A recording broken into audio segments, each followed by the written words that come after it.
Ito ang kwento ni Takamiya, isang karaniwang estudyante na may magandang kaklase na tinatawag na Kagari, na kilala sa kanilang paaralan. Dahil dito, siya ay tinawag na prinsesa ng kanyang mga kaklase, katulad niya at iba pang mga estudyante. Pareho silang sumasakay lang ng bus papuntang paaralan, ngunit nagtataka si Takamiya kung bakit kailangan ni Kagari sumakay sa pampasaherong sasakyan dahil alam niyang anak ito ng mayaman.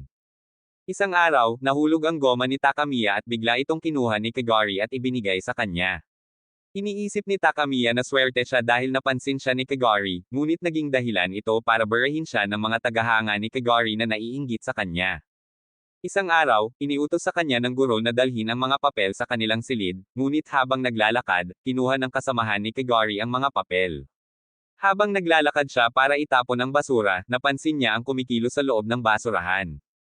Inilabas niya ito at nakakita ng rabbit na stuffed toy na may mga sulat.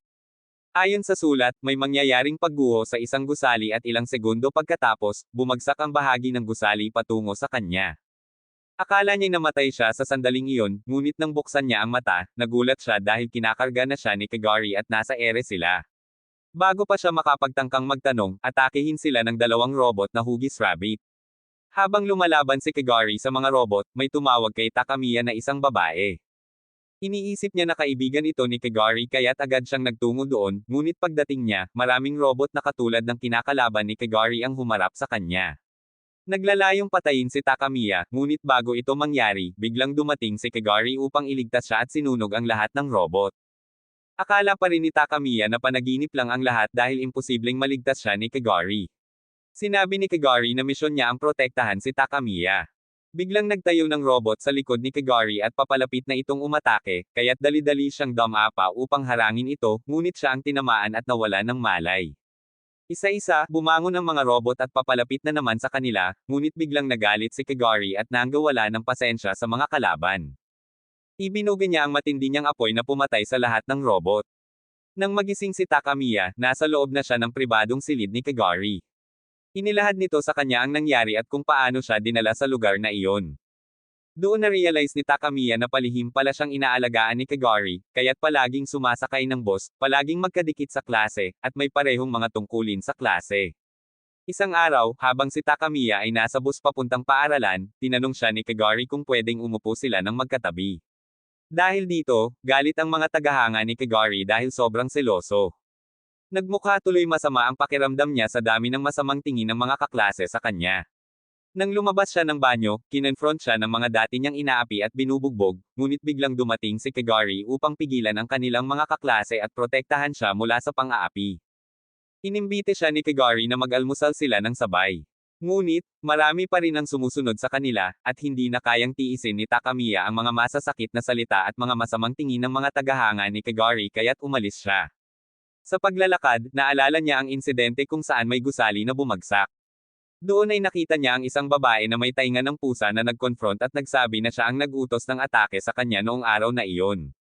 Katulad ni Kagari, naging sorceress din siya, ngunit nang dadalhin siya nito, biglang dumating si Kagari upang iligtas siya ulit. Nagbalik ang mga rabbit robot na kanilang nilabanan dati, ngunit mas marami na ang kanilang bilang kasama ang ilang giants na nagsilbing atake kay Kagari at Takamiya. Atakihin sila ng mga robot ng sabay-sabay, at nang magbukas si Takamiya ng mata, si Kagari ay nasa ibabaw niya, puno ng mga saksak. Sobrang nag-aalala si Takamiya sa kanya at nanghihinayang na hindi niya ito matulungan, ngunit hindi ito iniinda ni Kagari. Nagalit siya dahil parang ipinagbibigay buhay ni Kagari ang sarili niya para sa kanya. Pero na-realize niya na hindi siya dapat magalit, ipinangako ni Takamiya na hindi na niya iiwasan si Kagari. Habang nag-aalala si Takamiya sa kondisyon ni Kagari, sinabi niya dito na pwede niyang tapusin ang lahat agad basta't sumunod siya sa anumang sasabihin niya. Habang nasa ilalim sila ng mga robot na umatake sa kanila, biglang pumutok si Kagari ng matindi niyang atake na pinalipad ang lahat ng robot sa itaas kasama na ang nagmamando sa kanila. Pagkatapos, nagpakita si Kagari ng galit sa harap ng kalaban habang kinakarga si Takamiya. Handa na itong tapusin ang kalaban, pero biglang nakawala ito. Kinabukasan, inanunsyo ng guro na may mga bagong kaklase sila. Kasama ang mga babae na nakipaglaban sa kanila dati, kabilang na si Kireshi, Rinkatsora, Mai, at Kana. Alam ni Kagari na mga witch tulad niya ang limang ito. Sa bus, iniisip ni Takamiya ang mga nangyayari sa kanyang buhay dahil sa mga di inaasahan na pangyayari. Nabigla rin siya nang malaman na hindi sumakay si Kagari ng bus. Pagdating niya sa kanyang iniisip na classroom, nakatali ang apat na mangkukulam na bagong kaklase nila at may hawak na baril si Kagari na nakatutok sa kanila. Natuklasan niya ang dahilan kung bakit wala si Kagari sa bus, dahil agad itong pumunta sa paaralan para i-torture ang mga ito. Nang tanungin kung bakit niya ito ginagawa sa kanila, sinagot siya ni Kagari na nabanggit daw niya ito noong isang araw na maaaring maging problema sa kanya ang mga babaeng ito. Kaya't hindi nag-atubiling parusahan ni Kagari ang mga babae, tinanong niya ito. Sumagot ito na kailangan nila ang kanyang katawan at ang puting bagay sa loob niya dahil may isa pang mangkukulam na hindi nahuli ni Kagari, bigla itong umatake mula sa itaas at kinuha si Takamiya. Nakatakas din ang apat na mangkukulam at handang makipaglaban kay Kagari, ngunit sa loob lamang ng isang minuto, sila'y nasugod at agad na natalo. Hindi nila kayang tumbahin ang lakas ni Kagari, kaya't agad silang tumakas bago pa ito itapon ang lahat sa apoy. Muling nagising si Takamiya sa kwarto ni Kagari at nag-usap sila tungkol sa mga nais na kunin siya. Gusto ni Kagari na maging normal ang buhay ni Takamiya, ngunit para mangyari ito, kailangang talunin ang mga nais siyang saktan. Kaya naman iniimbitahan niyang sabihin lahat tungkol sa mga mangkukulam at ituro kung paano magamit ang mahika para makatulong kapag may umatake ulit. Isang araw, habang si Takamiya ay nasa bahay, tinawagan siya ni Kagari at gusto siyang makipagkita. Habang naglalakad sa daan, sinabi niya kay Takamiya na sasabihin niya ang mga bagay na nais niyang malaman tungkol sa mga mangkukulam. Ayon kay Kagari, may dalawang uri ng mangkukulam, ang Tower Witches na kabilang ang 5 babaeng kanilang nilabanan, at ang Workshop Witches kabilang siya. Sinabi niya na ang trabaho ng mga ito ay protektahan ang mundo. Sa kabilang banda, ang Tower Witches ay gumagalaw ng mag-isa. Nakatagpo sila ng ilang Tower Witches, at tiniyak ni Kagari na protektahan si Takamiya at ang maliit na babae. Mukhang mahina ang mga kalaban kumpara kay Kagari at madaling tinalo, kaya agad silang umalis sa lugar. Sa kanilang pag-uwi, mukhang nababahala si Takamiya sa nangyari kaya't nagpasya si Kagari na turuan siya gamitin ang mahika. Sinasabihan siyang sumama at nang makarating sila sa kanilang tunay na destinasyon, nagtataka siya kung bakit sila nasa paaralan. Doon, nakilala niya ang ina ni Kagari at isang mataas na opisyal ng Workshop Witches. Sa parehong araw, sinusubukan ulit ng 5 kaklase niya na talunin si Kagari. Hindi sila natuto at mabilis na natalo ni Kagari ulit. Samantalang silang dalawa ay nasa bus at papauwi, biglang nag-appear ang isang babae at humanoid na buwaya.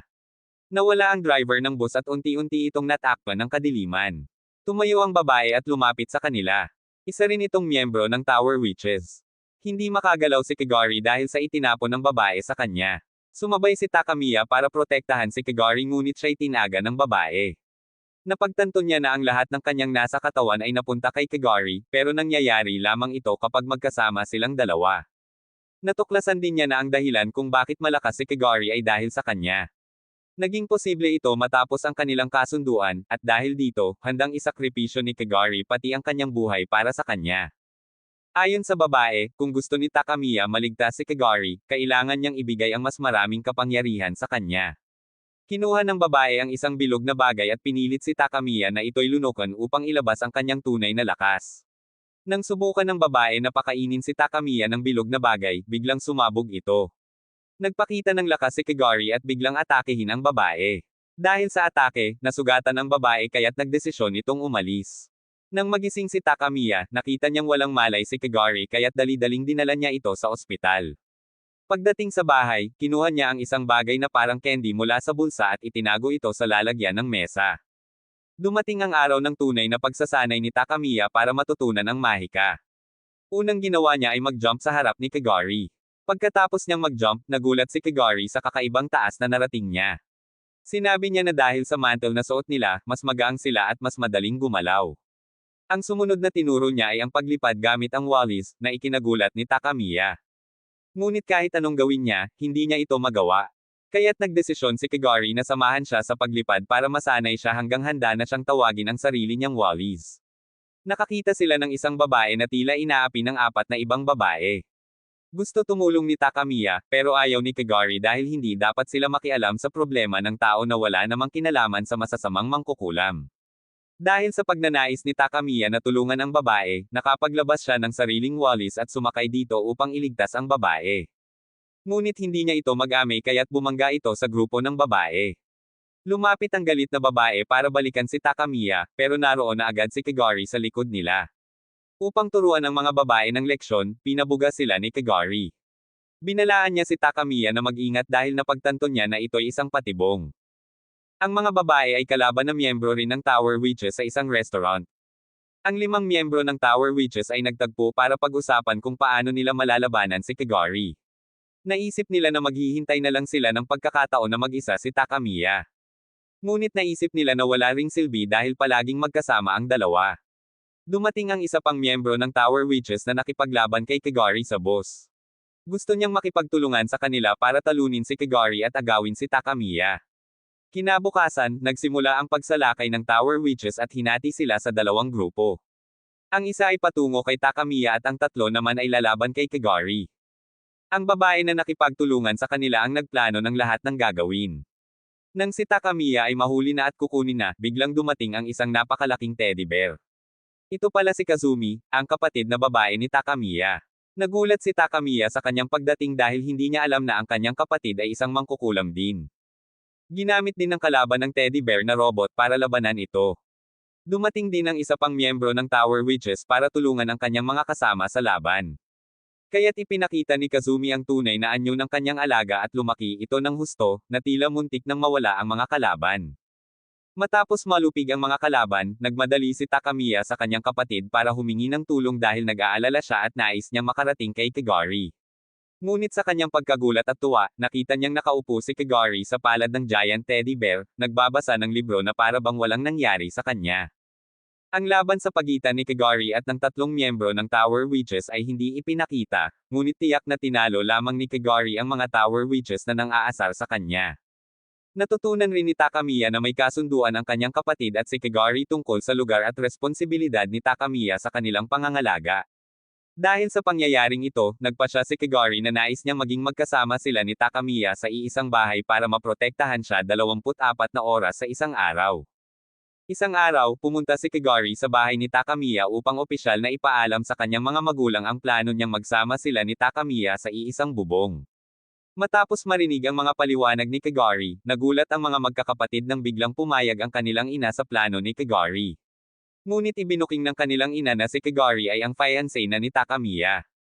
Ikinwento ng kanilang ina ang mga panahon na nag-aaral pa siya kasama ang ina ni Kagari. Dahil sa kanilang malalapit na pagkakaibigan, napagkasunduan nila na kapag nagkaanak sila sa hinaharap, magkakaroon ng arranged marriage para sa kanilang dalawa.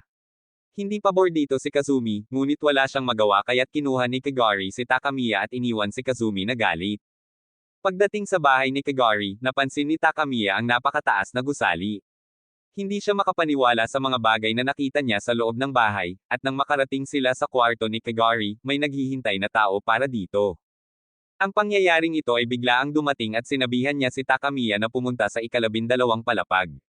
Ang bisita ni Kagari ay si Medusa, isa ring miyembro ng Tower Witches. Lumaban si Kagari, ngunit sobrang lakas din ni Medusa kaya't nahirapan si Kagari sa kanyang laban.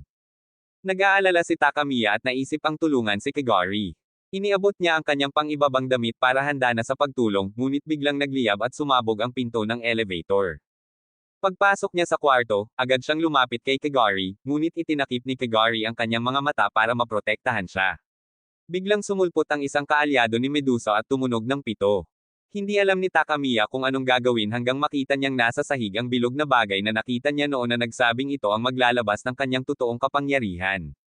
Nahirapang desisyonan ni Takamiya kung gagamitin ito, ngunit sa sitwasyong iyon ang kanyang tanging pagpipilian kaya't agad niyang iniinom. Bigla na lamang sumulpot ang isang babae at siya ay ang White Princess Evermillion. Iniutos ni Medusa sa kanyang mga kasamahan na atakihin sila, ngunit naubos silang lahat ng White Princess Evermillion. Bumawi si Evermillion ng napakalakas na atake na nagapi ang kanilang kalaban. Sa itaas, sinabi ni Evermillion kay Takamiya ang solusyon para ibalik ang buhay ni Kagari. Sinabi niya na kailangan niyang halikan si Kagari. Iniulat din ng White Princess na ang dahilan kung bakit natalo si Kagari ay dahil hindi sapat ang tiwala ni Takamiya sa kanya. Nang magising si Medusa, biglang nawala si Evermillion. Hindi alam ni Takamiya ang gagawin hanggang sa makita niyang nasa sahig ang bilog na bagay. Naalala niya ang sinabi ng bruha na ito ang maglalabas ng kanyang totoong kapangyarihan. Wala siyang choice kundi sundan si Evermillion at agad halikan si Kagari sa pisngi. Sumiklab ang laban ni Kagari at ni Medusa, at sa pagkakataong ito, natalo ni Kagari si Medusa dahil buo na ang tiwala ni Takamiya sa kanya. Nang magising si Takamiya, nasa klinik siya at bantay siya ni Kagari. Agad siyang bumangon at nagtanong kay Kagari kung okay siya. Ngunit siya'y nagulat nang makita si Medusa at ang 5 Tower Witches na laging natalo ni Kagari sa likod ng kurtina. Sa kanyang pag-amin, hinalikan ni Kagari si Takamiya na nagdulot ng kahihiyan sa kanya, at ipinaliwanag na ginawa niya ito dahil na rin sa paghalik ni Takamiya sa kanya. Samantala, tinawagan si Kazumi ng isang tao at sinabi na magkakaroon ng pagtitipon ng lahat ng workshop witches sa pangangalaga ni Kazami. Binigyan sila ng utos na hanapin ang mga Tower Witches na nagdulot ng gulo sa bahay ni Kagari kamakailan. Wala silang nakitang Medusa ngunit nahuli nila si Kronori at ang ibang Tower Witch na hindi alam ang nangyari at dinala kay Kazami. Dahil sa pagkasira ng bahay ni Kagari, bumalik sila sa bahay ni Takamiya at ipinaalam sa kanyang ina na pansamantala si Kagari sa kanilang bahay. Kinabukasan, nagkaroon ng pagpupulong ang mga miyembro ng Student Council at ang galit na presidente ng Student Council dahil hindi nila mahanap ang paraan para paghiwalayin si Kagari at Takamiya. Pinag-utos ng presidente ang kanilang tagapayo na si Makagi na humanap ng paraan, kundi sila'y ititiwalag. Pagpasok sa paaralan, tinawag sila ng kanilang guro na si Makagi. Ipinakita niya sa kanila ang kanyang laboratorio at inilahad kay Takamiya ang sitwasyon ni Kaguri bago ito lumipat doon, at ang mga problema na dala nito sa kanilang paaralan. Iniwasan niya si Takamiya, ngunit itinutol ni Kagari at sinabi sa kanilang guro na walang makakapaghiwalay sa kanila. Biglang dinala ni Makagi si Takamiya sa ibang dimensyon at doon sila nag-usap tungkol sa bagay na nilunok ni Takamiya para ilabas ang White Princess. Ayon kay Makagi, may 5 selyo sa katawan ni Takamiya na ginamit para i-block ang White Princess, at isa rito ay nabasag na ng lunukan niya ang bagay na iyon. Dahil dito, posible na ring mabasag ang 4 na selyo, at hindi ito may aalis maliban kung si Takamiya mismo ang ikukulong. Dahil si Kazami ang itinalaga sa headquarters para bantayan ang galaw ni Takamiya, siya lamang ang maaaring magawa ito. Ngunit hindi pa niya alam ang pagkasira ng selyo. Sinabi din ni Makagi kay Takamiya na dapat siyang magpasalamat sa lakas ni Kazami dahil sa kanya ay nakakasama siyang malaya. Bigla na lamang sumugod si Kagari at atakehin si Makagi. Dinala niya si Takamiya at agad silang bumalik sa laboratorio. Kinabukasan, iniutos ni Kagari kay Takamiya na ipaalam sa buong paaralan na lahat ng estudyante at guro ay dapat pumunta sa gym. Agad na nagtipon ang mga estudyante doon, at si Kagari ay umakyat sa entablado at nagsimula ng pagsasalita. Gamit ang kanyang karapatan bilang may pinakamataas na posisyon sa Student Council, sinibak niya ang kasalukuyang presidente ng Student Council at pinalitan siya ni Takamiya, at siya naman ang naging Vice President. Ito ang paraan ni Kaguri para wala ng hadlang sa kanilang dalawa. Bago umuwi, nagpunta sila sa isang tindahan at binili ni Takamiya ang isang bagay. Ngunit habang siya ay nagbabayad, bigla siyang inatake ni Kazumi, na nauwi sa isang pag-atake kay Kagari. Bumalik sila agad sa bahay, subalit sinundan sila ng isang malaking dragon na si Kagari ang sakay. Nag-atake si Kagari at nawala ng kontrol si Kazumi hanggang sa bumangga sila sa isang gusali at pareho silang nahulog.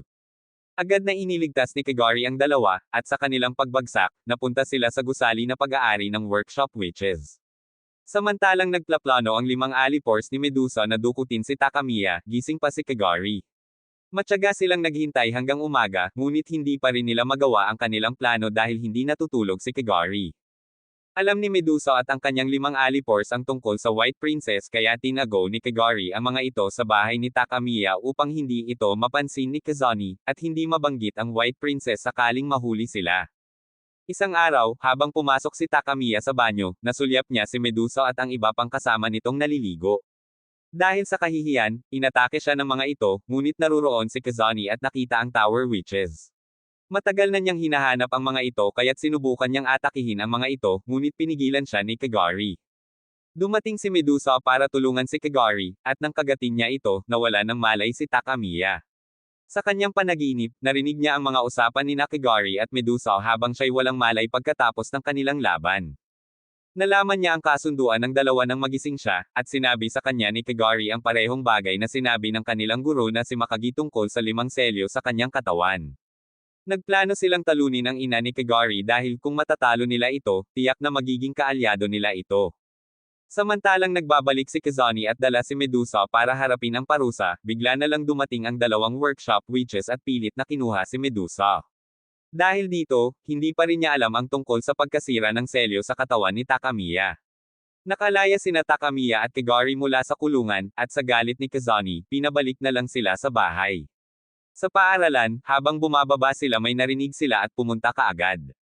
Nang marating nila ang lugar, nakakita sila ng isang grupo ng mga taong na nagdudulot ng gulo. Hinabol sila ng mga ito nang madapa si Tooko, kaya bumalik si Takamiya upang tulungan siya.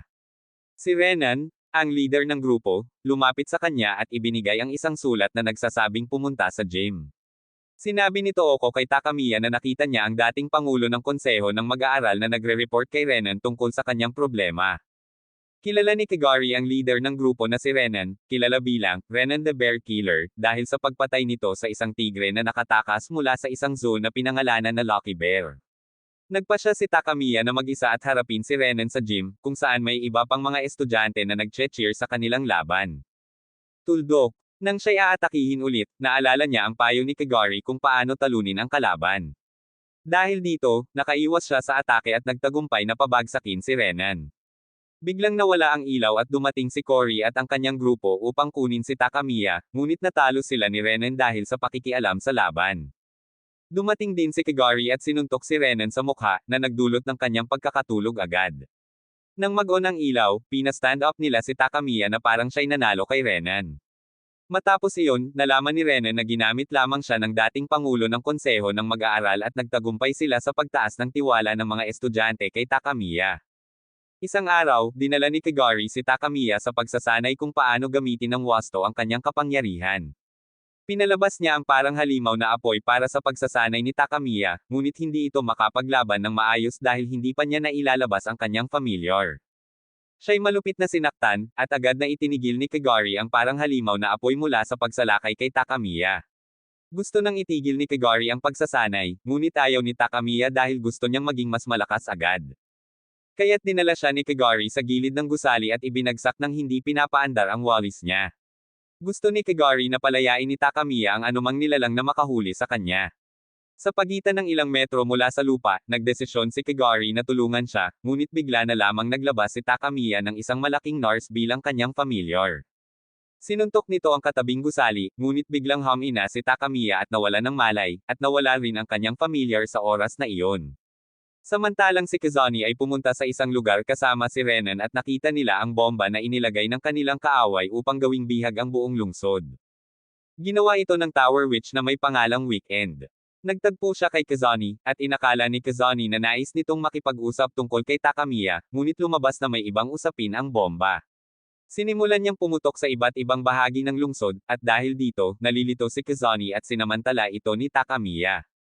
Lumabas si Kagari mula sa paaralan at sumugod kina Kazumi at Renan sa kanilang kagubatan.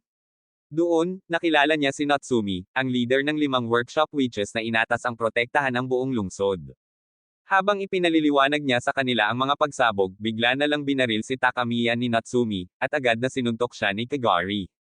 Ngunit ang mga putok ng baril kay Takamiya ay napunta kay Kagari, na nagdulot sa kanya ng sugat at pagkawala ng malay.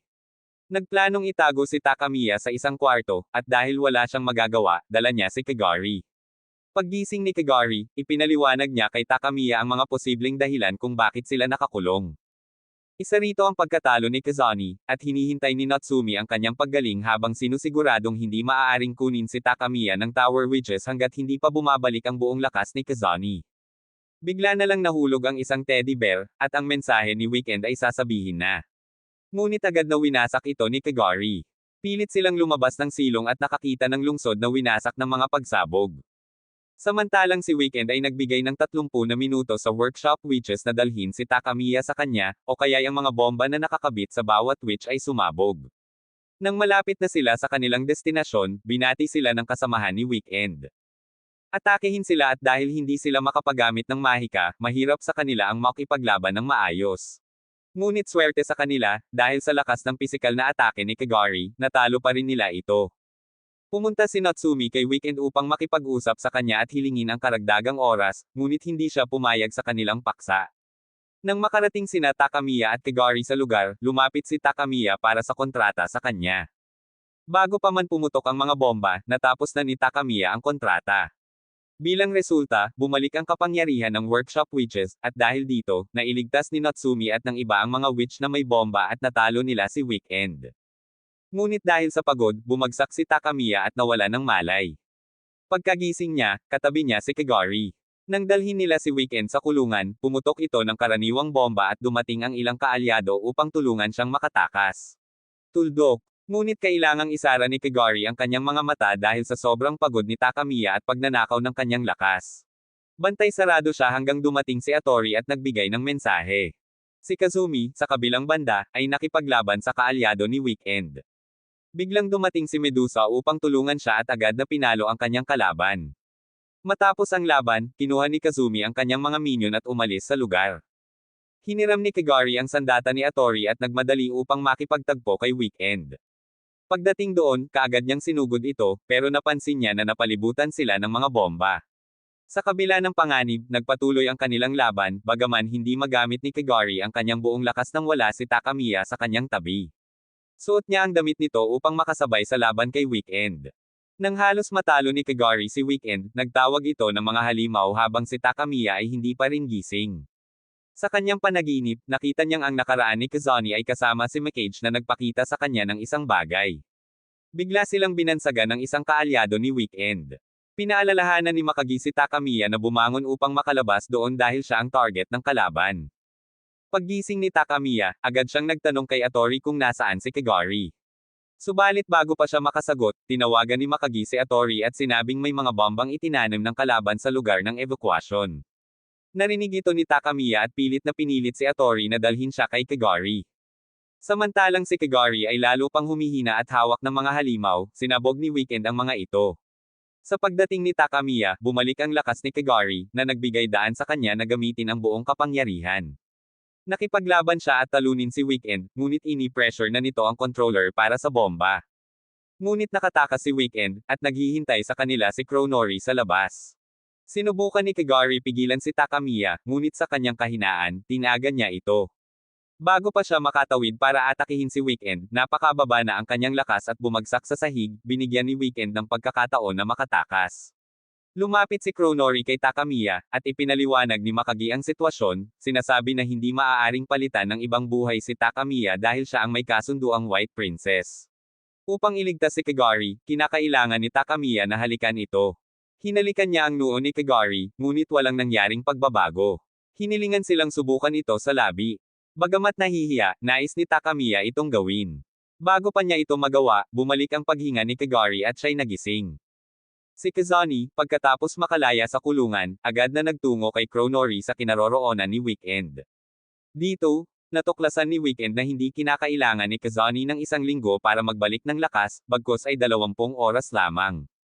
Ngunit nagpasya siyang manatili sa kulungan at hayaang harapin ng iba si Kagari at ang iba pang kaaway. Ngayon na nais ng kunin ni Kazani si Weekend kay Kronori, nagsimula silang mag-away. Sa sandaling malaman ni Takamiya ang pangako ni Evermillion kay Kagari na darating siya kung may mangyaring kailangan ang malakas na kapangyarihan ni Takamiya kapag nasa panganib ang kanyang buhay. Inamin din ni Evermillion na hindi niya ibinigay ang kanyang kapangyarihan kay Takamiya at ito mismo ang nagpalabas ng kanyang sariling lakas upang ibalik ang mga tao sa lungsod. Matapos ang pangyayari, namuhay sila ng payapa. Isang araw, habang naglalakad sila papuntang paaralan, hinarang sila ng 5 Tower Witches, ngunit muling natalo ni Kagari ang mga ito sa laban. Maraming salamat sa panunood. Kung nagustuhan mo ang anime recap na ito ay mag-subscribe at i-like mo na ang video. Mag-comment ka na rin ng gusto mong gawan natin ng recap. Huwag kalimutang mag-subscribe. Maraming salamat. Magkita-kita tayo sa next anime recap.